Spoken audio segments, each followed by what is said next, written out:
nossa vida ao longo dessa semana. Nós temos a certeza que isto vai acontecer, porque nós vamos finalizar a prece, ela vai assinada no nome de Jesus. Amém. Vamos para Salmos 139. Vamos ler, por gentileza, o versículo 13. A Bíblia diz assim: pois tu formaste o meu interior e me teceste no seio de minha mãe. Preste atenção nesse texto. Agora vamos para o versículo 16. Os teus olhos me viram, a substância ainda informe.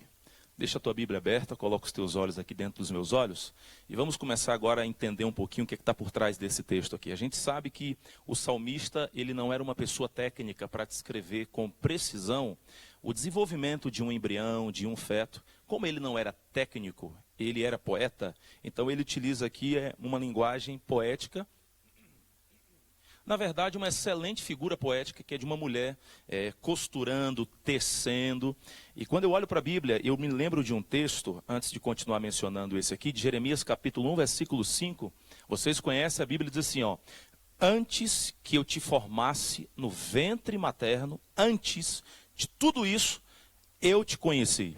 E quando eu olho aqui o paralelo de Salmo 139, a Bíblia dizendo, os teus olhos me viram ainda substância informe. Quando eu olho o versículo 13... pois tu formaste o meu interior no seio da minha mãe, tu me teceste. Eu começo a analisar para a Bíblia, olhar para a Bíblia e perceber que Deus, ele nos formou de maneira habilidosa. Era isso que o salmista queria dizer. Deus nos formou de maneira assim detalhada. Então assim, ó, Deus está nos bastidores do nosso nascimento. É isso que a Bíblia está querendo dizer. Deus, ele mesmo, cuidou de cada detalhe. Então, olhando para a Bíblia, eu entendo que antes que a gente existisse, Deus o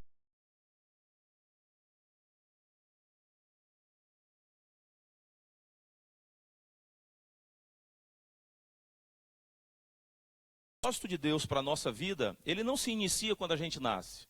O propósito de Deus para a nossa vida, ele não se inicia quando a gente conhece Jesus.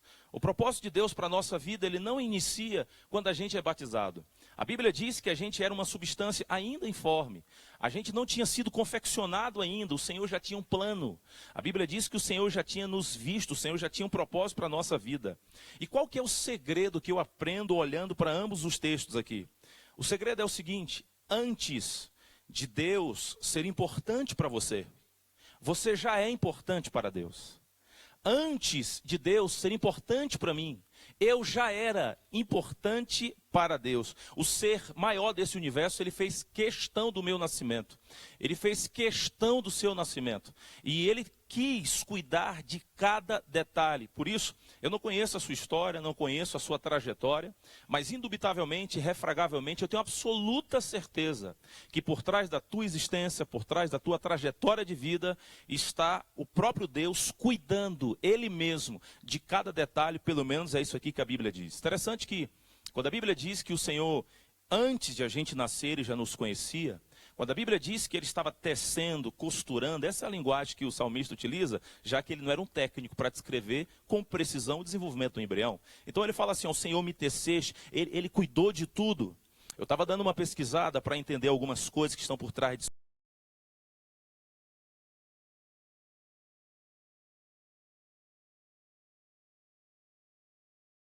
Então assim, ó, não foi que Deus assim, ó, vamos arriscar.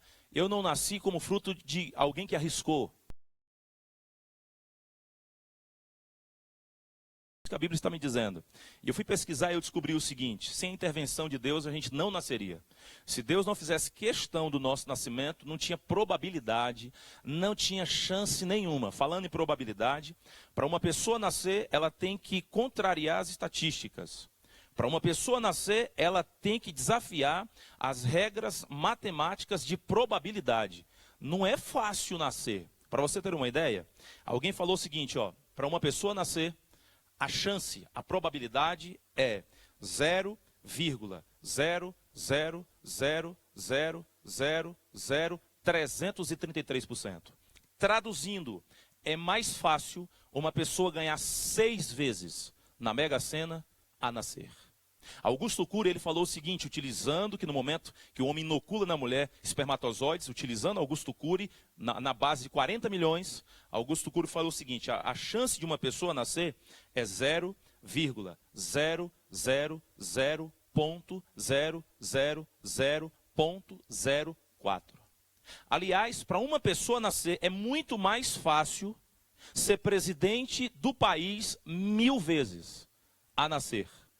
É muito mais fácil ganhar dezenas de prêmios de melhor ator ou melhor atriz a nascer. Então assim, para a pessoa nascer, indubitavelmente, Deus precisa fazer alguma coisa. Deus precisa insistir. Aí o que é que eu aprendo com isso? Se eu sou tão valorizado aos olhos de Deus, quando eu estiver com baixa autoestima, quando eu começar a pensar que eu não estou valendo nada, que Deus de repente me esqueceu, é só eu olhar para trás e perceber o carinho que Deus tem por mim. Então é assim, nós não somos lixo, nós somos luxo. Aos olhos de Deus nós temos um valor imensurável. Quando o salmista fala, ele entra em detalhes assim, o Senhor está por trás do nosso nascimento, ainda substância informe, o Senhor nos viu. Quando Jeremias fala, antes de a gente ser assim, antes de a gente vir ao mundo, o Senhor ter um propósito para a nossa vida, eu preciso dar uma olhadinha para a biologia para eu entender algumas coisas. Se tem alguém da área da biologia, eu peço licença que nós vamos entrar um pouquinho. O homem, quando ele tem relação com a mulher, ele inocula na mulher cerca de 2 a 5 centímetros cúbicos de esperma. O esperma tem um líquido seminal, prostático, e também tem um espermatozoide. Alguns livros falam que o homem inocula cerca de 100, 200 milhões, 300 milhões, 500 milhões. Outros escritores falam que é 40 milhões. Mas a verdade é que são milhões. Ou seja, você já nasce competindo com milhões de oportunidades. Alguém disse que, em média, o homem produz cerca de 15 trilhões de espermatozoides ao longo da vida. Então, para você nascer do seu pai, você é um dos trilhões que poderiam ter nascido. E, de vez em quando que eu passo em alguns lugares por aí, algumas pessoas dizem assim, pastor, mas você tem 3 filhos tão novo, eu podia fazer a 15 trilhões, meu irmão, eu só tenho 3. Entendeu? Eu só tenho 3. Agora, deixa eu te dizer uma coisa, percebe o cuidado de Deus. Você sabe que na hora que o espermatozoide ele é liberado, ele tem logo um desafio de cara, que é a uretra. De cara, tem coisas ácidas ali. Por isso que Deus faz com que o homem produza um líquido antes, para poder amenizar aquilo que é ácido. Aí o espermatozoide vai passando, já vibrando, escapei, e não é todo mundo que passa. Para você ter uma ideia, olha o cuidado de Deus para você nascer, olha o cuidado de Deus. A mulher tem um muco das glândulas mucosas, então ela libera um muco. E o espermatozoide, todo mundo sabe que o espermatozoide ele tem uma cabeça assim grande, né? Alguém disse que todo espermatozoide é meio que cearense ou é parente, né? Ele tem. Ali é o capuz acrossômico. Dentro dele, Deus colocou uma enzima digestiva. Porque o óvulo, ele tem uma membrana chamada membrana pelúcida. E a membrana é resistente para o espermatozoide penetrar o óvulo. Ele tem que ter a cabeça grande, tem que ter o capuz acrossômico com enzima digestiva. Quem que fez isso? Deus. Senão, não nasce. Aí o espermatozoide, ele vai caminhando, só que aí tem um muco que a mulher libera. É como se fosse para o espermatozoide, assim, uma rede. E não é todo espermatozoide que passa. E você passou, maravilha. Você conseguiu passar. Não é todo espermatozoide que passa. Quando o espermatozoide é inoculado, perceba os detalhes para você entender o que o salmista estava dizendo. Quando o espermatozoide é liberado, ele tem cerca de 20 centímetros que ele tem que percorrer. De onde ele é liberado até onde ele é fecundado. 20 centímetros. Aí você olha e diz assim, pastor, isso aí é moleza, 20 centímetros, tá bom. Você olhando para o espermatozoide, o tamanho que ele é, 0,07 milímetros, é como se hoje um homem de 1,70 m de altura, ele tivesse que nadar aproximadamente 5 quilômetros em menos de 1 hora. O espermatozoide, para poder chegar na fecundação, ele tem que nadar aproximadamente 14 quilômetros em águas hostis. Alguns espermatozoides, eles acabam não passando pelo muco que a mulher libera. Alguns espermatozoides são mortos pelas células assassinas do sistema imunológico da mãe. Outros espermatozoides, quando eles saem, eles não são comunicados, porque não tem a comunicação interna. Então, eles não sabem se o óvulo está do lado esquerdo ou se está do lado direito. As mulheres sabem que a cada mês vocês sentem uma leve dor, ou desse lado ou desse lado. É de onde você está liberando o óvulo. A mulher ela libera ao longo da vida, em média, 450 a 500 mil óvulos. E vocês, meninas, já nascem com todos eles. Agora, imagina o cuidado de Deus, a insistência de Deus para você nascer. Em um mês, o óvulo, ele sai daqui. No outro mês, o óvulo sai daqui. Mas ninguém avisa para o espermatozoide. E o bicho fica doidinho. Rapaz, e agora? Nós vamos para o esquerdo ou para o direito? Rapaz, não sei não, eu vou para o esquerdo. Não, e você? Não, vamos para o direito. Então, nós vamos ver o que acontece. Aí o espermatozoide vai até a tuba uterina. Quando ele chega lá, não tem ninguém. Aí o outro vai. Esse percurso todo é 1 hora. Gente, Deus, para você nascer, Ele teve que escolher cuidadosamente o seu pai, a sua mãe, a configuração biológica e dos 15 trilhões de espermatozoides que teu pai pode produzir ao longo da vida. Deus teve que escolher um deles, e quando Deus escolheu, Deus teve que ajudá-lo a vencer o canal da uretra, primeira fase, vamos embora. Aí vem o muco da mãe, passa, vai dar certo. Deus teve que fazer a coisa acontecer. Deus teve que colocar no espermatozoide, vire à direita, entendeu? Aí o espermatozoide virou à direita para ele chegar no óvulo e ainda durante 20 minutos ele lutar para poder penetrar a membrana pelúcida. Você consegue perceber o que é que o salmista está dizendo aqui, gente? O que está por trás de tudo isso? O espermatozoide, lembra que o espermatozoide ele tem uma cabeça e uma cauda? Para que serve a cauda? Para criar movimentos ondulatórios. É por isso que eu digo que é cearense, da cabeçona ainda tira onda, entendeu? Cabeçona ainda tira onda, o bicho é cearense. Então ele vai em movimentos ondulatórios. E detalhe, o alvo do espermatozoide é o óvulo. E detalhe, quando eu olho para tudo isso, e olho o que o salmista estava me dizendo, eu começo a perceber. O homem, todos vocês sabem, ele tem a célula reprodutora, e a mulher tem a célula reprodutora feminina, que é o óvulo. Só que a carga genética do óvulo é o cromossomo X.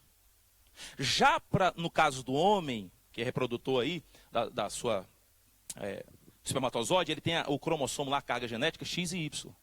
Então assim, ó, Deus, para querer que você seja homem, Ele ainda teve que providenciar tudo lá no ventre. Você, substância ainda informe, Deus teve que ir lá, ó, quem vai, dessa vez aqui, eu quero é você. Eu quero um homem, então beleza, tem que ser o Y dele aqui, mais o X dela aqui, para poder nascer aqui assim. Então, beleza, a sexualidade não é depois que nasce, a sexualidade definida não é por você, é por Deus, é antes. Lá, na tuba uterina, antes, Deus direciona tudo para chegar lá, o cromossomo lá, tem que ser o Y. Se for homem, tem que ser X, se for a mulher. Deus, Ele criou tudo, Ele cuidou de cada detalhe. Ele está por trás, nos bastidores do nosso nascimento. Agora tu imagina, o espermatozoide Y, ele é mais rápido. Ele é menor. Ele é veloz. O X é só na maré mansa, na tranquilidade, o importante é caminhar sempre. Ele é devagarinho. Só que o Y, ele morre muito por causa daquilo que mais mata o espermatozoide, que é a acidez vaginal. Ele é agoniado, ele vai para frente, cadê? E já morre. Entendeu? Ele não dura muito. Já o X demora mais. Por isso que se a mulher ovula amanhã e a relação sexual foi ontem, a possibilidade de nascer mulher é muito maior, porque a galera da fase do Y lá, morreu todo mundo. Eis a razão que algumas pessoas dizem que existe mais mulher no mundo, porque não é todo dia que é na ovulação, não é todo dia que o Y consegue chegar lá. É uma razão. Mas isso não tem base, quer dizer, tem base científica, mas não é uma regra. Existe, claro, obviamente, as exceções. Interessante que quando eu olho para a Bíblia, quando o salmista diz assim, ó, Deus, Ele me viu, substância ainda informe. Eu queria, antes de a gente finalizar, que você entendesse que antes de Deus ser importante para você, você é importante para Deus. Deus teve que escolher o pai, o espermatozoide certo, teve que ajudá-lo a vencer todas as fases, teve que colocar o óvulo na medida certa. Deus fez de tudo, Ele fez questão que você nascesse. E mais, eu não sei se você sabia, mas 23 cromossomos do seu pai encontraram 23 cromossomos da sua mãe. E deixa eu te dizer mais. Eles formaram o teu DNA. A biologia diz que utilizando 4 caracteres e 4 nucleotídeos, formaram 3 bilhões de caracteres. E deixa eu te dizer uma informação. 3 bilhões de caracteres. Se a gente pegar um caractere, só um dos 3 bilhões, e desenrolá-lo, vai dar aproximadamente 2 metros. E eu posso dizer mais? Tudo que Deus escreveu a teu respeito está no caractere. Se a gente fosse ler, se os cientistas fossem ler tudo que tem de informação que Deus colocou em você, o cientista teria que passar 96 anos lendo uma informação por segundo, dia e noite, sem parar. Tudo que Deus escreveu a teu respeito, para alguém ler, tem que ser 96 anos, dia e noite, uma informação por segundo. Você está achando que Deus não cuidou? E mais, todo mundo tem 75 trilhões de células. E a biologia diz que as 75 trilhões contém 3 bilhões de formações genéticas. E detalhe, eu vou te dizer mais. Se a gente desenrolasse todo o DNA que tem no seu corpo, daria para ir e voltar da Lua 178 mil vezes. Todo o DNA que há em você, se juntasse tudo e mais. De vez em quando algumas pessoas falam assim: ó, pastor, eu queria pedir oração, porque parece que Deus ele não está falando comigo. Eu sei que às vezes Deus pode fechar os olhos, mas nunca a boca, mas nunca os olhos e os ouvidos. Pastor, mas eu não recebo milagre. Recebe não? Então deixa eu te dizer um negócio. A cada 3 segundos, 50 mil células morrem dentro de você. A cada 3 segundos, 50 mil células morreram. Se Deus não tomar providência, tu apaga. Ei, a cada 3 segundos, Deus está cuidando de você. Por isso que tem a mitose, a reposição celular. A cada 3 segundos, Deus está lá. 1, 2, 3, morreram 50. Vamos colocar mais 50. Morreram 50, vamos colocar mais 50. Morreram 50, vamos colocar mais 50. Deixa eu te falar uma coisa. A cada 3 segundos, Deus cuida de você. Desde quando Deus teve a ideia de criar você, Ele não te abandonou. Ele cuidou de cada detalhe. E Ele ainda tem cuidado de você a cada 3 segundos. Quantos aqui estão me vendo? Desculpa ser uma pergunta óbvia, mas quantos estão me vendo? Para você me enxergar, 1 milhão de terminações do nervo óptico saíram do cérebro em direção a 1 milhão de nervos ópticos que saíram do olho. Para você enxergar, 1 milhão tem que encontrar o par exato, senão tu não enxerga. E deixa eu te falar que depois que 1 milhão encontra o par exato de 1 milhão, cria assim uma camada no olho. Aí no 6º mês, vem algo assim que vai cortando assim essa camada, ó. Aí criam as pálpebras. Aí depois, você já conhece, você nasce. Aí depois que você nasce, você tem a sua raça, tem as suas informações biológicas. Você é exatamente aquilo que Deus tinha projetado para a sua vida. E mais, eu vou te dizer o seguinte, em outubro do ano passado saiu um dado, mais ou menos, hoje o mundo tem talvez 7 bilhões e meio, mais ou menos, em outubro do ano passado, 7 bilhões e meio, um pouquinho mais de habitantes. E desculpa te pedir, mas por gentileza, faz assim, ó. Dá uma olhadinha na tua digital.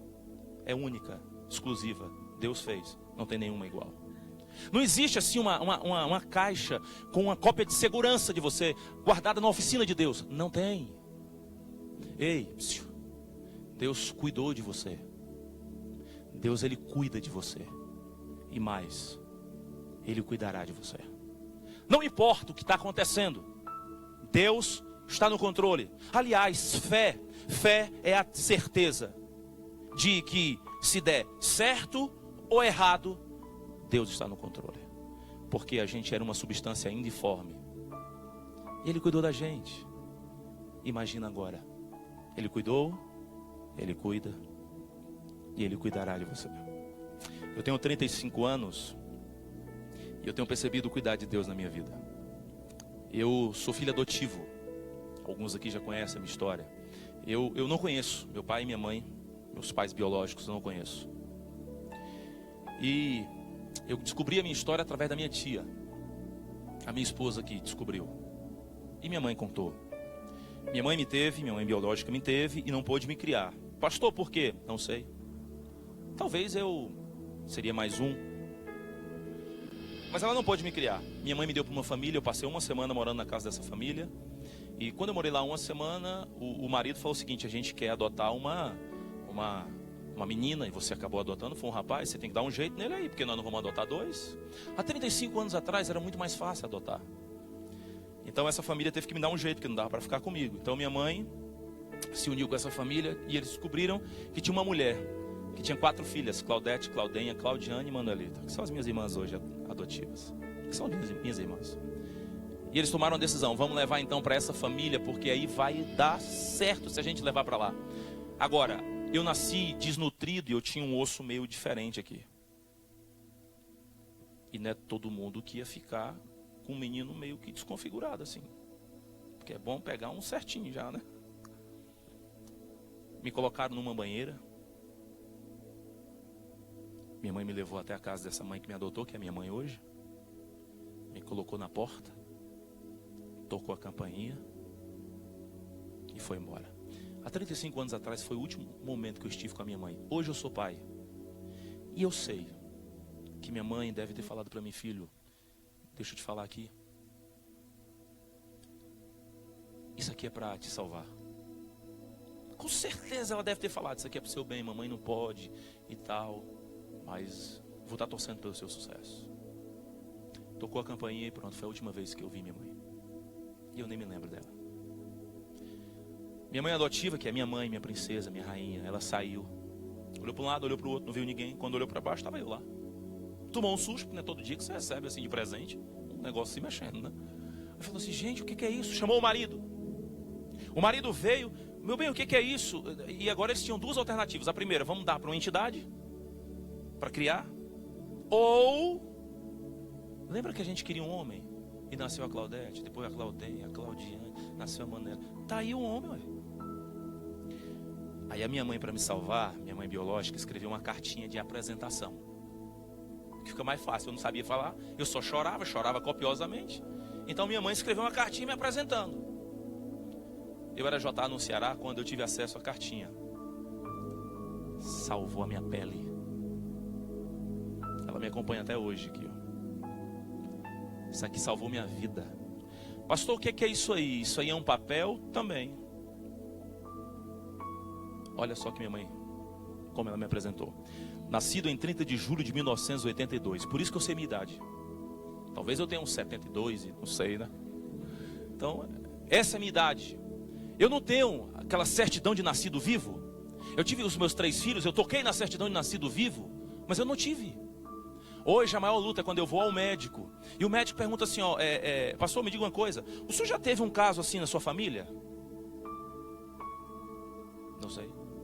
Mas como o senhor não sabe? Ah, doutor, a história é muito longa. Aí minha mãe colocou assim, ó, nascido em 30 de julho de 1982. Hora 10h20 do dia, cidade Fortaleza, numa sexta-feira. Não tenho pai nem mãe. Venho em busca de amor, não quero ser um intruso. Eu preciso de amor para que eu possa dar amor a você, meu pai, a você, minha mãe, que me acolheu. Preciso de um lar. Não me rejeite, por favor. Não quero ser mais uma criança abandonada dentre tantas outras que existem tão carentes, tão só. Eu quero fazê-los felizes. Eu quero ser feliz. Está muito próximo o seu dia, o dia dos pais, e eu sou o seu presente. No próximo ano, quem sabe, eu já tenho a oportunidade de chamá-lo de papai. Isso aqui salvou minha pele. Minha mãe me adotou. Aí 1 ano depois, minha mãe foi batizada numa igreja chamada Adventista do Sétimo Dia. Meu pai bebia muito, largou a bebida, foi batizado na igreja. E agora os meus pais adotivos, que são os meus pais, eles me colocaram nos caminhos do Senhor. Aí eu fui para a escola adventista. Fui expulso de lá. Aí minha mãe agora falou assim, ó. Minha mãe, se vocês terem uma ideia, todo dia, quase, sem hipérbole, quase todos os dias, ela ia para lá resolver problemas meus. Aí a escola me convidou a passar um tempo não indo para lá. E aí minha mãe me mandou para eu morar no interior. Aí eu fui morar no interior, fui estudar em escola pública e fui morar no interior com o irmão da minha mãe, meu tio. Deus sabe o que eu estou dizendo, todos os dias eu dormia assim no segundo andar assim, aí eu ficava olhando assim para as estrelas com a saudade das minhas irmãs, que as irmãs que eu conheço, saudade de casa. Eu perguntava assim, Deus, mas por que eu não estou com a minha família? Por que eu tenho que ficar aqui? Até Até que meu tio não aguentou e falou assim, ó, nós queremos mandar de volta, porque não dá não. Aí eu fui mandado de volta. Aí minha mãe me colocou no clube de desbravadores. Participei do primeiro, do segundo. Quando foi pro clube da minha igreja, a diretora foi na minha casa. Aí falou assim, ó, me lembro como até hoje, quando ela entrou, eu não sabia se eu ficava em sentido, ficar marcando o passo. Fiquei tão empolgado, a diretora, o diretor, quando eles entraram, aí eu me lembro como se fosse hoje. Ela falou assim, ó, dona Terezinha, a gente veio aqui porque a gente queria te informar que o Rafael, ele não combina com desbravadores. É porque não dá certo. E aí, para ser salvo, ele não precisa estar no clube. Não é obrigado a participar do clube de desbravadores. Então assim, ó, a gente queria convidá-lo a ele não ir mais. A minha mãe só olhou para mim e eu já sabia o que ia acontecer. Eu quase que pedi, pelo amor de Deus, pelo menos só mente, diz que eu vou ficar. Porque não vai dar certo. Essa diretora, hoje, ela é secretária do Ministério Jovem no Ceará. Quando eu fui eleito para a União Nordeste Brasileira, eu liguei para ela. Falei, bom dia, chefinho. Falei, vai sair. Vai sair. É uma das minhas melhores amigas. Fui expulso do clube. As minhas tias se reuniram e falaram com a minha mãe que se um primo meu brincasse comigo, apanhava. Na igreja, as irmãs se reuniram e falaram assim, ó, é bom cada um educar o seu. Longe, assim, não precisa estar perto. Cada um educa o seu. Um dia um irmão estava pregando e ele falou assim, ó, ele pregando, daqui a pouco, no meio do sermão, ele falou assim, ó, irmãos, não dá mais. Todo mundo olhou assim, ó. Aí ele falou assim, ó, ou eu ou ele ali.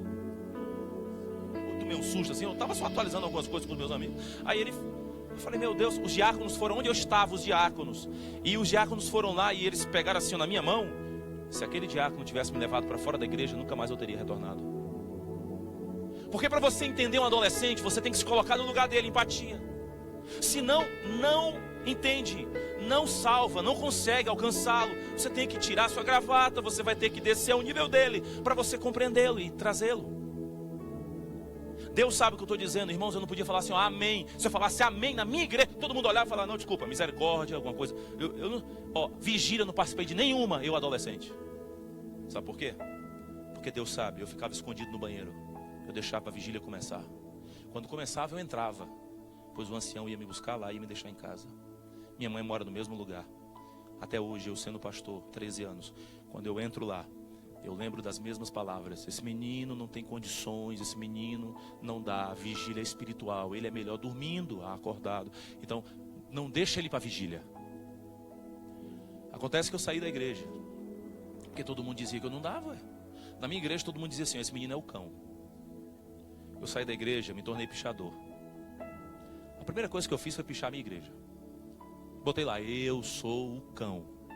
Então eu não sou, então está aqui. Saí da igreja, estava lá no terceiro ano agora estudando, numa escola que não era mais a escola adventista. Estou eu estudando, foi quando Deus me chamou. Eu não tive buquê de flores, eu não vi anjo, não teve assim uma cerimônia. Estavam perguntando, você vai ser o que na vida? Você é psicólogo, e tu, médico? E tu, fisioterapeuta? Aí olharam para mim, e tu, coisa ruim, vai ser o quê? Eu falei assim, ó, foi quando Deus me chamou. Sabe o que eu vou ser? Só de raiva. Eu vou ser pastor. Mas de raiva eu vou ser pastor. Aí eu fui rebatizado.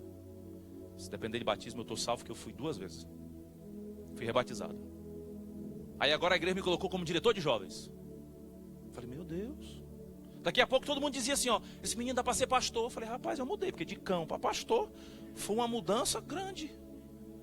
Aí eu mandei a carta para o IAN. Recebi a carta do pastor Joel Gonziorowski, que Deus me abençoasse, que não tinha vaga e tal. Ah, tá bom. Aí eu falei para minha esposa, que era, na época era minha namorada, né? Eu falei assim, ó, meu amor, é o seguinte, 3 meses, nós vamos casar. Mas por quê? Não, porque nada tá dando certo na minha vida, então uma coisa vai dar certo. Nós vamos casar. Não sei o que, nós vamos casar, porque não vai dar certo não, nós vamos casar. Porque casar tem que ser logo, cristão, não é negócio de é casar logo. Pela primeira vez, o IAN adiou a data do vestibular. A única vez na história. No que adiou, surgiram 10 novas vagas. E aí, quando surgiram as 10 novas vagas, o meu nome foi escolhido para concorrer à bolsa integral. E o casamento estava marcado. Cheguei para minha esposa, que era minha namorada, que hoje é minha esposa. Falei assim, Rose, é o seguinte, deixa eu te dar uma informação, casamento não é assim não. Casamento tem que ter organização, planejamento, preparo, muita oração. Aí falei assim, ó, primeiro a gente tem que planejar, porque fui fazer teologia, fazendo um resumo da sinopse, da síntese, da conclusão. Me formei, fui trabalhar no Ceará. Depois de 2 anos, sabe onde é que Deus me colocou? Como líder de desbravadores do Ceará e do Piauí. Eu fui departamental do clube que me expulsou. Aí depois Deus me levou lá para Pernambuco, passei 1 ano no Ministério Jovem lá, liderando os pernambucanos. Só eu e Deus sabia. Eu falei, meu Deus, mas quem diria eu aqui? Mas eu vou ficar caladinho, que vai que o povo se arrepende. O povo tem medo que eu tenha uma recaída. Aí daqui a pouco Deus me chamou para Santa Catarina, trabalhei 3 anos no Ministério Jovem. Aí Deus me chamou para Curitiba, trabalhei 1 ano no Ministério Jovem, estou na União agora, já tem 4 anos. Gente, deixa eu te dizer uma coisa, quando eu olho assim para o meu passado, eu descobri que Deus tinha um propósito para a minha vida. Não foi depois que eu me batizei. Foi quando eu era uma substância ainda informe. Deus me escolheu e falou assim, ó, é esse aqui. Vamos orar e eu quero te dizer uma coisa. Não importa o que você está passando. Deus te escolheu e Ele vai cuidar de você. Ele vai cuidar. Eu vou fazer a oração, por acaso, talvez não, mas por um acaso. Tem alguém aqui na divisão que trabalha aqui, ou alguém que está aqui, que você também é adotado? Por acaso tem alguém aqui? Não sei se tem. Tem alguém? Você? Tem mais alguém? Vem cá, pra gente orar juntos aqui, vem cá, por gentileza. Eu tenho uma frasinha para te falar, vem cá.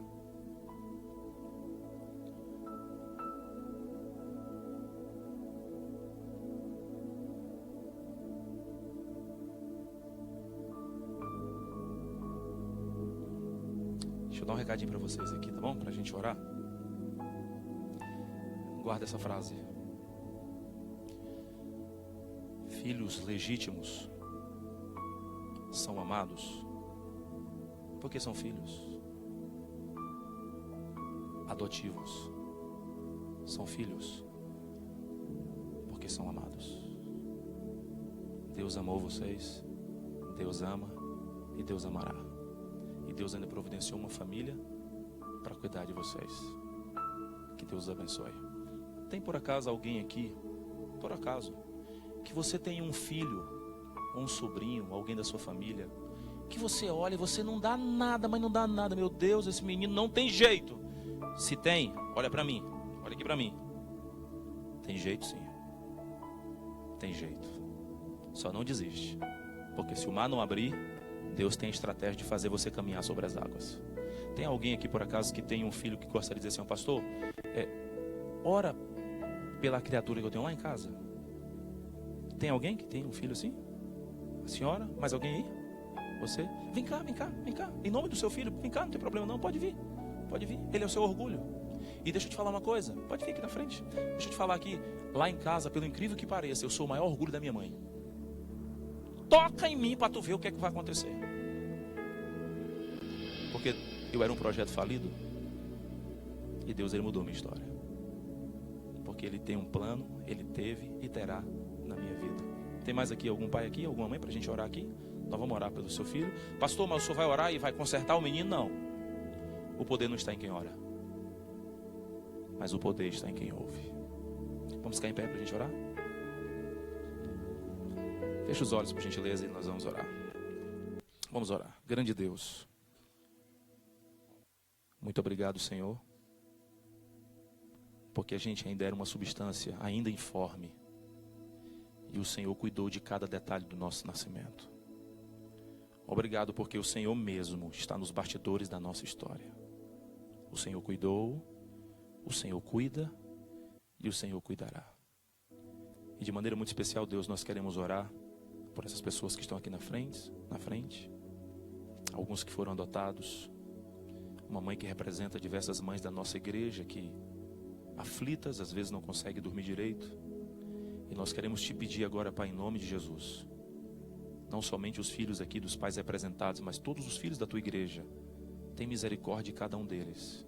E que ainda nesta terra, esses meninos que aparentemente não têm assim solução, seja o maior orgulho da família de cada um deles.